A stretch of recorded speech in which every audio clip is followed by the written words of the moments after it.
So, what is your field? Well, I teach basically in political philosophy, medieval philosophy. My earlier research has been in Islamic medieval philosophy, and but I'm in general interested in education. What was your field when you started? And what were the expectations that you had? Well, I started also in philosophy. I went up to the university to study philosophy. That's what I wanted to study. And this was at Oxford. I did a degree called Philosophy, Politics, and Economics. So it was already a mixture of three areas that I've constantly remained engaged in the sense that I've never really separated my interest in philosophy from my interest in the other issues, politics as well as economics, because they all form to me a kind of whole unit. They still do. And how has your field developed? And are you happy with the developments over the last decades? Well, I'm not actually sure that the field, as I have entered it, has developed in the way that I developed. I developed as a result of having studied in those areas or studied those areas. But when I later did my thesis, my graduate work, I did work on Avicenna, which was metaphysics, medieval, Islamic, which was a little bit removed from, if you like, the immediate contemporary questions of philosophy. But I saw in the area which I was looking at in medieval period questions that also in time came to me to seem to be as relevant as the questions that I had been looking at before, and later still that I see as being relevant today as I again synthesize things that I've learned in the past. Now, I'm not sure that there's a general agreement about where the study of philosophy, the use of philosophy is. I personally believe that in as far as it gives ability to create rational discourse among human beings, to try and address problems that face them, without specifically providing any answers, but to provide people with the skills to, in fact, address problems, to see what the problems are, to try and raise the right questions to the problems that they face, and then to come up with their answers. Then philosophy would be doing well as a field, I think, if this is what it succeeds in doing. And you know, I would say this would apply to everything and anything, like you know, in whether you're doing natural sciences or you're doing social sciences or humanities. I think if philosophy manages to create this ability to answer the sense of wonder, the sense of needing to find answers, the sense of needing to search for what reality is about, what the truth is, and so on, in the different fields, and I think philosophy has done its job. But I don't think that it's something that's necessarily an academic field. So I would go for developing this particular, let's call it philosophical sense of approaching a problem right from school age. And you know, I'd instill it in schools. I'd instill it in the early part of education. I would, as part of developing people's abilities to reason. And how do you see the future of the humanities? Well, I think the humanities are and will remain very important. Of course, when you come back to think of the world in terms of functions, you realize perhaps that 99% of us, of the world population, lives on the technical production of 1%. I don't even know when I press a button what happens and when the light comes on. And I realize, I sit on a chair I don't know how to do. I eat from stuff I don't know how to put together. And I think the majority of the people, in fact, are living off the expertise, the technical expertise of very few people who are able to produce progress in scientific and technical know-how and skills. But having said that, I think the world is nothing without the rest of the stuff that the 99% of the population of the world is interested in, because after all, we wish to remain human beings. It's wonderful to be able to appreciate the beauty in the world and the beauty of creation of people, whether it's the arts or the literature or poetry or any of those subjects. Without them, why put the light on?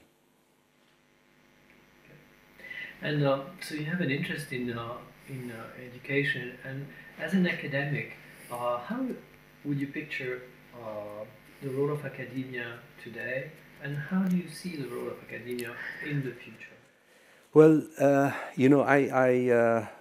speaking, my experience is very limited in the sense that I'm been in administration of one particular university in one particular location in this universe. But I would be tempted to say, as a result of this experience, that maybe the role of universities is already coming to an end, and that they're almost like maybe dinosaurs that perhaps need to be replaced by new approaches to education. Certainly, what is needed is something, I think, different. For instance, the separation of the sciences, humanities that you mentioned before, between subjects, the fact that you go into one or the other of the subjects, the fact that there's no synthesis that's constantly there, specialization that takes you far away from other fields, inability to speak the same common language as you are engaged in research in one field or the other. All of this needs to be overcome, and I think one way of overcoming it is to change the system that we have of education. And I'm not sure that universities as such are the right places. Now, on the other hand, one has to, I think, remain aware of the fact that a good chunk of a human being's life can be that which he spends or she spends at a university, in which the personality of that person is most subject to evolution. And therefore, the question that I don't have an answer to, but I think that we should look at, is how then best to keep, on the one hand, this vibrant life that can exist inside the university, in which the person comes to integrate themselves with other people, create friendships outside of the family, begin to feel like a unit in a larger social structure to which they belong, on the one hand, with, on the other hand, needing to teach them new skills and new approaches to dealing with the matter. Make sure, for instance, that people who end up being doctors, for instance, are people who really love being medical practitioners, because very often you find they do it for other reasons than for loving it, and so on down the line. So I think, two things I'd say: that the role is about to be over, and I think it should be at one stage dispensed with, universities as we know them.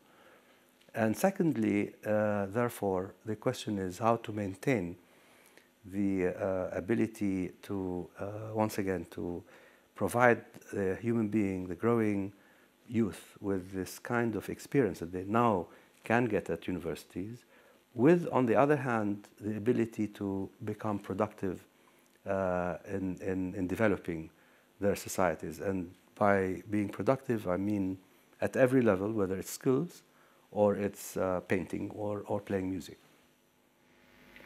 And do you think that the borders between disciplines that we have now will remain the same? They will evolve? I think they're already evolving. They're definitely already evolving. They've been evolving for some time, and more and more in universities, people are discussing the fact that they should break them, and there should be more room. As you know, for instance, in the American system of education, you only go to do a professional degree, like being a lawyer or a doctor or an engineer, after you've done a general liberal arts kind of education. So the decision to focus, to specialize, comes a little bit later. And maybe there's something to that. Maybe, you know, it is important to maintain a kind of open system of education for as long as possible. Of course, there's a cost to be borne if you do that, which is the cost of allowing the person to spend more time not specializing in a specific field. But I think overall, if you look at the output, the product to human society, in the long run, I think you might find that this would actually pay more in the sense of being more useful to the development of society. Now that there are many universities that become global, we see, for example, NYU that has a second large campus in Abu Dhabi. We'll have another one in China, maybe. Do you see that as a positive development of the academic? Well, to tell you the truth, I mean, I'm in two minds about it. I think there are some attempts that are done by some of the Western universities in the East, to my mind, constitute a kind of neo-imperialist kind of educational approach or philosophy. And very often it is done, and you know, if you take the United Arab Emirates and the Gulf countries in particular, if you take that into account, very often I think you will find it's partly being done for money, in order to make more money, and partly in order to keep people away from coming to the real seats of learning, like Paris or New York or whatever. So I'm in two minds about this. On the other hand, there are other things that can be done. For example, at my university, we have established a joint degree program with one of the American colleges, Bard College. And it's different in the sense that it is a program within a university, an already existing university. We have the same students, we have the same teachers, they come and go, we have exchange of teachers.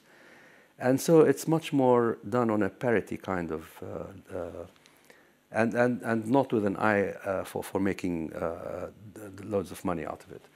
So I think one has to be careful.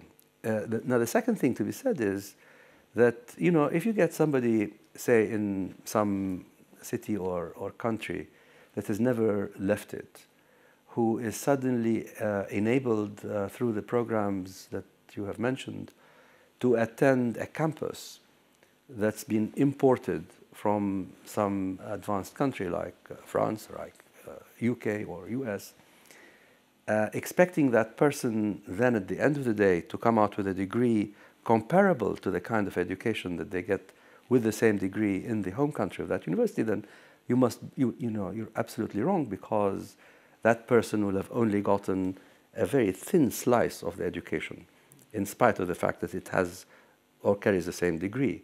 A thin slice of the education, because part of the education is, as I said earlier, to be integrated into the wider system.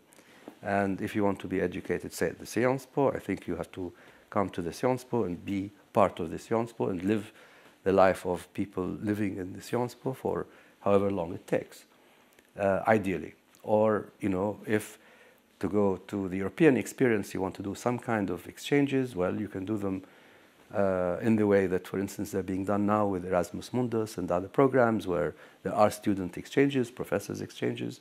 Now that makes sense for a year for people to, in fact, not just make sense, it's excellent, an excellent, I think, experience to get people to move around. But to export degrees, I think, is a form of, I don't know what to call it, you know, neo-imperialism for brevity's sake.